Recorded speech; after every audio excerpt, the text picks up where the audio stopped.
जाग उठी डायन। राजस्थान के एक छोटे से गांव में रहती थी रुक्मा देवी। उम्र यही कोई 60 साल की होगी उनकी।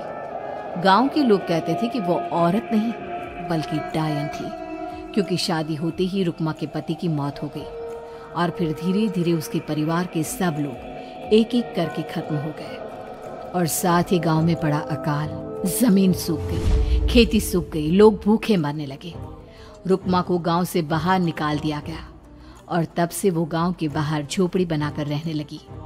कोई भी रुक्मा के घर के आजू बाजू से गुजरता तक नहीं था। एक दिन गांव के रहने वाले रतन और उसकी पत्नी आनंदी को दूसरे गांव से आते वक्त रात हो गई और अंधेरे में रास्ता भटक के वो रुक्मा की झोपड़ी के पास जा पहुंचे। अरे आनंदी, ये क्या हो गया? हम तो रुक्मा डायन की झोपड़ी के पास आ पहुंचे। अब तो सब बुरा होगा। जल्दी जल्दी से निकल यहाँ से। हाँ जी, सही कहते हैं आप। ये डायन हमको खा जाएगी। जल्दी भागो यहाँ से। तभी रुक्मा झोपड़ी से बाहर आती है। अरे रुको, तुम लोग यहाँ मेरी झोपड़ी में आराम कर लो और देखो, इस रास्ते पर आगे मत जाना। हाँ हाँ, हमें आगे जाने से इसलिए रोक रही है ना, ताकि हमें मार डाले तू। अरे ना ना, मैं तो तुम्हारी जान बचाना चाहती हूँ, मेरी बात तो सुनो।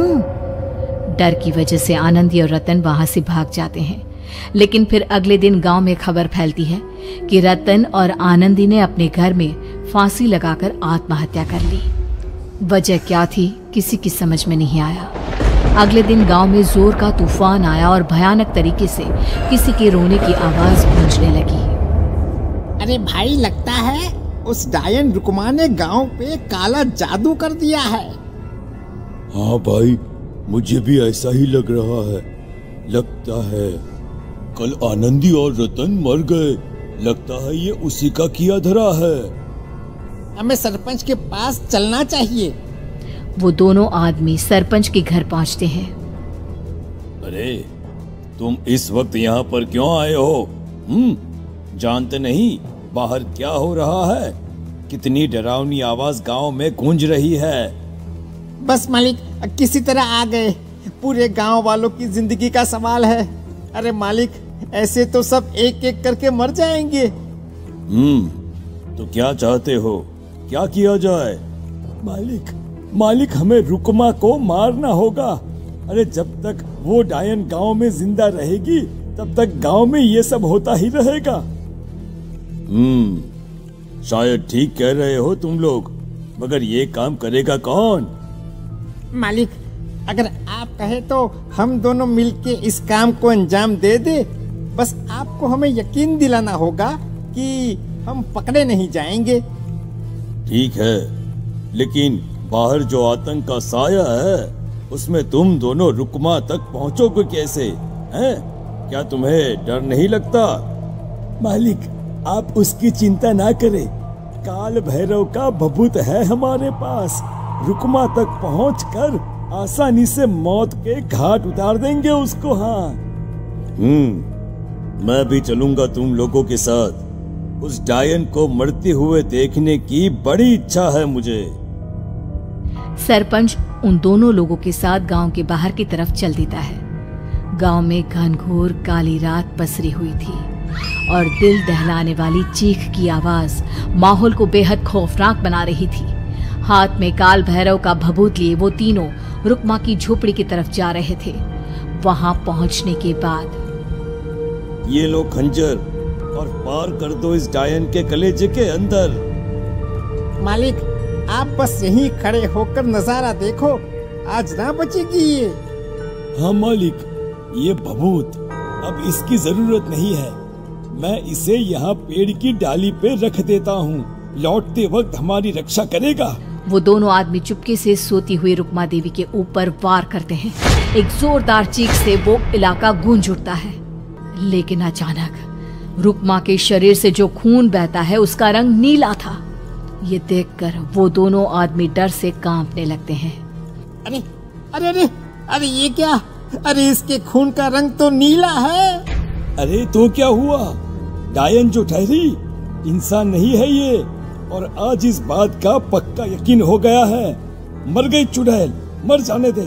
चल सरपंच साहब को जाकर ये खबर सुनाते हैं। वो दोनों जैसे ही बाहर आए, उन्होंने देखा सरपंच की लाश पेड़ पे लटकी हुई थी। ये देखकर वो दोनों डर के मारे चीखते हुए वहां से भागे।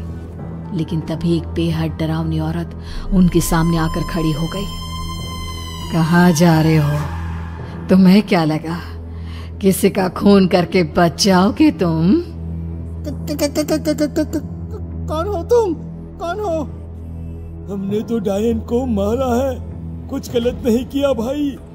वो डायन नहीं थी, वो इस गांव की रक्षा कर रही थी। तुम कौन हो और तुम्हें कैसे पता वो कौन थी? उसने रतन और आनंदी को मार डाला। रतन और आनंदी को मना किया था रुक्मा ने इस रास्ते से आगे जाने से, पर वही दोनों माने नहीं और उन दोनों ने मुझे देख लिया था, इसलिए उनका मरना तो तय था। क्या मतलब तूने मारा था और हम समझ रहे थे कि रुक्मा ये सब कर रही है? अरे वो तो मेरे कब्जे में थी, रोज अपने खून का चढ़ावा देकर इस गांव को बचा रही थी, तभी तो उसका खून नीला पड़ गया था। लेकिन तुमने तो उसे मारकर मेरा काम आसान कर दिया। अरे नहीं नहीं, हम नहीं मानते कि ये सच है। नहीं मानते तो बताओ सरपंच कैसे मरा फिर? क्योंकि उस वक्त तो तुम लोग रुक्मा को मार रहे थे ना, जवाब दो। हाँ बात तो सही है, इसका मतलब इसका मतलब अब तुम लोगों ने अपनी मौत को खुद दावत दी है, क्योंकि जो तुम लोगों को बचाने की कोशिश कर रही थी वो तो अब रही नहीं। अरे लेकिन कौन है वो जो हम लोगों को मारना चाहता है?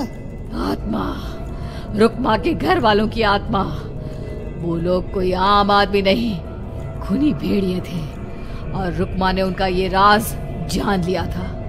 रुक्मा के अंदर शक्तियां थी जिसके चलते उसने उन सबको खत्म कर दिया। क्या?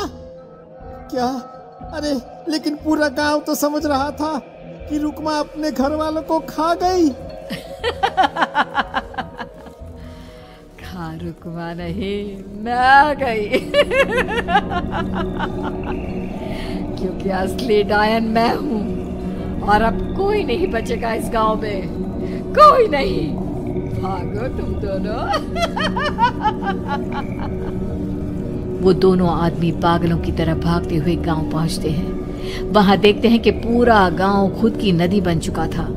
हर तरफ लाशें ही लाशें पड़ी थी और रुक्मा के मरे हुए घर वाले उन लाशों को खा रहे थे। कुछ देर के बाद उन दोनों का भी वही हाल हुआ।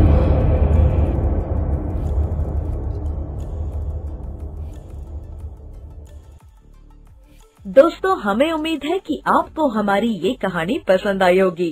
कृपया हमारे चैनल को सब्सक्राइब करें और सभी अपडेट्स के लिए बेल आइकन जरूर दबाएं। और हाँ, वीडियो लाइक और शेयर करना मत भूलिएगा। Bye bye.